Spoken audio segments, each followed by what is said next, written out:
ब्रह्म मुहूर्त, अमृत वेला। आज हम इसके आध्यात्मिक और वैज्ञानिक पहलू के बारे में जानेंगे। Spiritual and scientific aspects. ईश्वर प्रिय भक्तों, गुरुजी दिया चैनल आपका हार्दिक स्वागत करता है। अपने गुरु माँ जी, जिन्होंने हमें ईश्वरीय वैश्विक शक्ति के ज्ञान से आध्यात्मिक पथ पर हमारा मार्गदर्शन किया, उन्हें प्रथम वंदन करते हुए हम आपको ब्रह्म मुहूर्त के सभी पहलू से परिचित करवाते हैं। वीडियो अच्छा लगे तो लाइक, सब्सक्राइब और शेयर जरूर कीजिएगा। ईश्वर प्रिय भक्तों, दिन भर में 30 मुहूर्त होते हैं जो लगभग हर 48 मिनट में बदलते रहते हैं। हम जब भी कोई नया काम करते हैं, जैसे कोई सामान लेना, गाड़ी लेना, शादी, मंगनी, नामकरण, दुकान खोलना, ये सब कार्य हम मुहूर्त और समय देखकर करते हैं। उसी प्रकार यह ब्रह्म मुहूर्त भी एक सही समय है जो हमें आध्यात्मिक, शारीरिक और मानसिक सभी तरह के विकास में फायदेमंद सिद्ध होते हैं। शास्त्रों के अनुसार ब्रह्म मुहूर्त रात्रि के आखिरी प्रहर का तीसरा भाग यानी सूर्योदय से लगभग 1.5 घंटे पहले का समय होता है। भारत में यह समय लगभग 4 बजे से शुरू होता है और 5:30 बजे तक रहता है। ज्योतिष के अनुसार यह समय 4:15 बजे से 5:15 बजे तक माना जाता है। इसे हम अमृत वेला या डिवाइन आवर्स या क्रिएटर आवर्स भी कहते हैं। हमारे ऋग्वेद जी में लिखा है, सूर्योदय से पहले उठने वाले इंसान हमेशा स्वस्थ, सुखी और ऊर्जावान रहते हैं, दीर्घायु होते हैं। हमारे सामवेद जी में लिखा है, सूर्योदय से पहले ही इंसान को शुद्ध होकर प्रभु की भक्ति कर लेनी चाहिए। ऐसा करने वाले इंसान हमेशा स्वस्थ रहते हैं और महालक्ष्मी का आशीर्वाद सदा उन पर बना रहता है। हमारे शास्त्रों में लिखा है, सूर्योदय से पहले उठने वाले इंसान हमेशा स्वस्थ, दीर्घायु, सुखी, समृद्ध और ऊर्जावान रहते हैं। हमारे सभी वेद, पुराण और ग्रंथ में इस ब्रह्म मुहूर्त को एक महत्वपूर्ण स्थान दिया गया है। तकरीबन सभी धर्मों में इस सुबह के समय को महत्वपूर्ण माना जाता है। विज्ञान भी स्वयं इन बातों से सहमत है और इसकी पुष्टि करता है।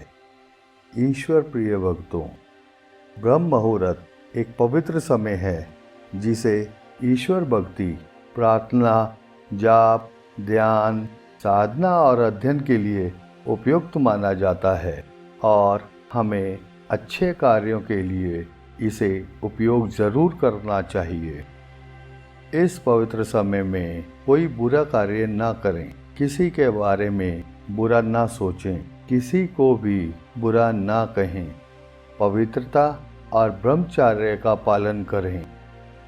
यह वह समय है जब देवी देवता धरती लोक पर विचरण करते हैं, जब मंदिरों के पट खोल दिए जाते हैं और पूजा अर्चना की जाती है।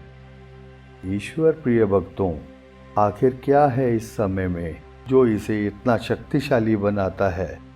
आइए जानते हैं। इस समय जब आप उठते हैं तो आपका चित्त, मन बिल्कुल शांत होता है, विचार मुक्त होता है, तन, मन और दिमाग से सभी थकावटें दूर हो चुकी होती हैं।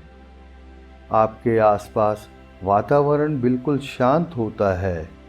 आधी से ज़्यादा जनता सो रही होती है, जिससे शोर से आपका मन नहीं भटकता। वातावरण में ऑक्सीजन की मात्रा ज़्यादा होती है और ताजगी होती है। इस समय कॉस्मिक एनर्जी यानी ब्रह्मांडीय ऊर्जा, वैश्विक ईश्वरीय शक्ति का संचार बहुत तेजी से होता है। और यूनिवर्सल फ्रीक्वेंसी ब्रह्मांड की आवृत्ति बहुत कम होती है और हमारा मन और दिमाग भी अल्फा लेवल में होते हैं, जिससे हमारा संपर्क ब्रह्मांड से बहुत तेज़ी से स्थापित होता है। सुबह के समय सूर्य की किरणें यूनिवर्स ब्रह्मांड से गुजरती हैं तो चार्ज होकर धरती पर पड़ती हैं। इस समय हमारी धरती बहुत ही स्ट्रॉन्ग मैग्नेटिक सिग्नल, मजबूत चुंबकीय संकेत उत्पन्न करती है, जिससे हमारी थर्ड आई, तीसरा नेत्र बहुत जल्दी एक्टिव होता है। ईश्वर प्रिय भक्तों, अब हम आपको इनसे होने वाले फायदे के बारे में बताएंगे। अगर आप ध्यान साधना करते हैं तो ध्यान साधना में आप बहुत ही तेज़ी से केवल कुछ ही समय में वैश्विक ईश्वरीय शक्ति के संपर्क में आ जाएंगे। आपकी शक्तियाँ जल्द जागृत होंगी, ज्ञान और मोक्ष के द्वार जल्द खुलेंगे। आपका सूक्ष्म शरीर जल्द आपको स्वर्ग की अनुभूति से समृद्ध बना देगा और जीवन आनंदमयी होगा। इसीलिए साधु संत, ऋषि मुनि, पुरोहित सभी इसी समय ध्यान साधना का लाभ प्राप्त करते हैं।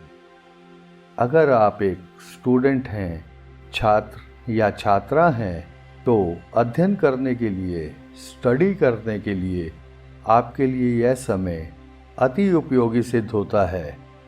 आपका मन पढ़ाई में लगता है और स्मरण भी जल्दी होता है। इस समय जो विचार एक बार हमारे सबकॉन्शियस माइंड, अवचेतन मन में बैठ जाए, उन्हें सत्य में बदलने से कोई नहीं रोक सकता। सुबह के इस समय चाहे हम ध्यान साधना करते हैं, मेडिटेशन करते हैं, अध्ययन या पढ़ाई करते हैं, स्टडी करते हैं, और जो हम एफर्मेशंस लेते हैं, अभिपुष्टि लेते हैं, वे जल्दी ही हमारे सबकॉन्शियस माइंड, अवचेतन मन के संपर्क में आती हैं। और एक बार जब यह अवचेतन मन में अपना स्थान ग्रहण कर लेती हैं, तो यह सकारात्मक से जल्दी ही शीघ्र ही सत्य होती हैं। लॉ ऑफ अट्रैक्शन आप जानते ही होंगे, जैसा आप सोचोगे वैसे ही कई गुना ब्रह्मांड से रिफ्लेक्ट होकर, प्रतिबिंबित होकर आप तक पहुंचता है। मतलब आप दूसरों का भला सोचेंगे, आपकी यही सोच ब्रह्मांड से कई गुना रिफ्लेक्ट होकर दूसरों तक और आप तक भी पहुंचेगी और आपका भी भला ही करेगी। बुरी सोच आपको भी नुकसान दे सकती है। इसलिए इस समय का सदुपयोग करते हुए हमें सबका भला सोचना चाहिए, पूजा और ध्यान साधना करनी चाहिए। वातावरण में ऑक्सीजन की मात्रा ज़्यादा होने के कारण हमारे फेफड़े अच्छी तरह से काम करते हैं और हमारे शरीर को ऑक्सीजन और ऊर्जा की भरपूर मात्रा मिलती है। योग जैसे अनुलोम विलोम, प्राणायाम और ध्यान साधना से हमारा शरीर स्वस्थ रहता है और हमारी पॉजिटिव एनर्जीज, सकारात्मक ऊर्जाएं भी सेव होती हैं। हमारी इम्यूनिटी बढ़ती है। सूर्य की सुबह की किरणें हमें विटामिन डी से भरपूर करती हैं और हमारी काया निरोगी रहती है। ईश्वर प्रिय भक्तों, ब्रह्म मुहूर्त हमारा प्रकृति के साथ तालमेल बनाता है। ब्रह्म मुहूर्त में हमारा शारीरिक, मानसिक, आध्यात्मिक और शिक्षात्मक विकास होता है और हमारे मन और शरीर की अद्भुत शक्तियों का विकास होता है। शुरू में शायद इस समय आपको नींद आए, पर आपको इसे कंटिन्यू करना है, जारी रखना है। इससे आपका प्रकृति से तालमेल बनेगा और प्रकृति के तालमेल से आप कुछ ही दिनों में इसके आदी हो जाएंगे। और आनंद का अनुभव करेंगे।